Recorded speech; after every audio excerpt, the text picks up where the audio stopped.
among the pyrimidines, both in DNA RNA, but T occur in DNA and uracil occur in RNA. This is the structure of adenine, guanine, cytosine and thymines.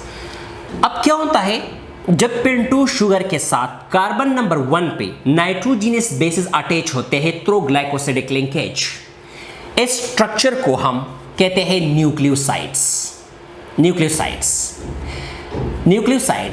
The bases are covalently attached to number 1 position of a pentose sugar ring to form a nucleosides. जब pentose sugar के साथ carbon number 1 पे nitrogenous basis attach होते हैं through equivalent bonds को कहते हैं glycosidic bond, तो इस स्ट्रक्चर को हम कहते हैं न्यूक्लियोसाइड्स. जब न्यूक्लियोसाइड के साथ फॉस्फेट ग्रुप अटैच होते हैं, जब न्यूक्लियोसाइड के साथ ये एक न्यूक्लियोसाइड बन गया, जब कार्बन नंबर 5 पे एक फॉस्फेट ग्रुप अटैच होता है, फिर इस स्ट्रक्चर को हम कहते हैं न्यूक्लियोटाइड्स. कार्बन नंबर 5 पे जो फॉस्फेट ग्रुप अटैच होता है वो क्या बॉन्ड बनाते हैं? वो बनाता है फॉस्फोईस्टर बॉन्ड. इस बॉन्ड को हम कहते हैं फॉस्फोईस्टर बॉन्ड. ठीक है, सो we can say a nucleotide is a nucleoside with 1 or more phosphate group bound covalently to the 3rd or 5th hydroxyl group of pentose sugar. Most of the nucleoside phosphate involved in biological function are 5-phosphate.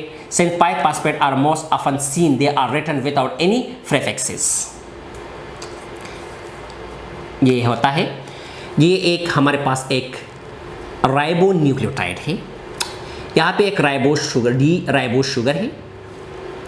यहाँ पे carbon number 1 पे nitrogenous basis attach है और यहाँ पे carbon number 5 पे एक phosphate group attach है. तो इस सारे स्ट्रक्चर को, जिसमें एक पेंटोज शुगर होता है, नाइट्रोजीनियस बेसिस होते हैं कार्बन नंबर 1 पे, और कार्बन नंबर 5 पे क्या होता है? फॉस्फेट ग्रुप होता है, is called nucleotides.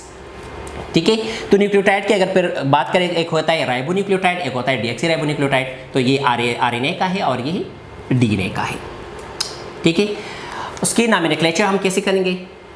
Nucleoside phosphorylated on the 3 or 5 carbon of ribose are termed nucleoside 3 monophosphate and nucleoside 5 monophosphate. 5 is by convention omitted when naming nucleotide. Abbreviations such as adenosine monophosphate and GTP denotes the phosphate is esterified to 5 of pentose. Additional phosphate group is attached to pre-existing phosphate of mononucleotide diphosphate, nucleotide and triphosphate. This is nucleotide monophosphate. ये होता है कि जब adenine और pentose sugar आपस में combine होते हैं तो ये न्यूक्लियोसाइड बनते हैं, उसको कहते हैं एडेनोसिन. गुआनिन अटैच तो उसको कहते हैं गुआनोसिन. साइटोसिन के साथ साइटिडीन, थाइमिडीन्स एंड यूरेटिडीन्स. ठीक है, उसके साथ जब फॉस्फेट ग्रुप अटैच होता है तो उसको कहते हैं एडेनिलेट, गुआनिलेट, साइटिडिलेट एंड एक्सेट्रा. ये होता है found uric acid and DNA and RNA में पाए जाते हैं. ये नॉमेनक्लेचर है इसकी, आप लोग देख सकते हो. ठीक है, प्यूरिन बेसिस और pyrimidine बेसिस की जो प्रॉपर्टीज है वो क्या है? Sparingly soluble in water, absorb light in ultraviolet regions and capable of forming hydrogen bonds. And similarly, properties of pyrimidine basis soluble at body pH, also absorb ultraviolet light and capable of hydrogen bonding.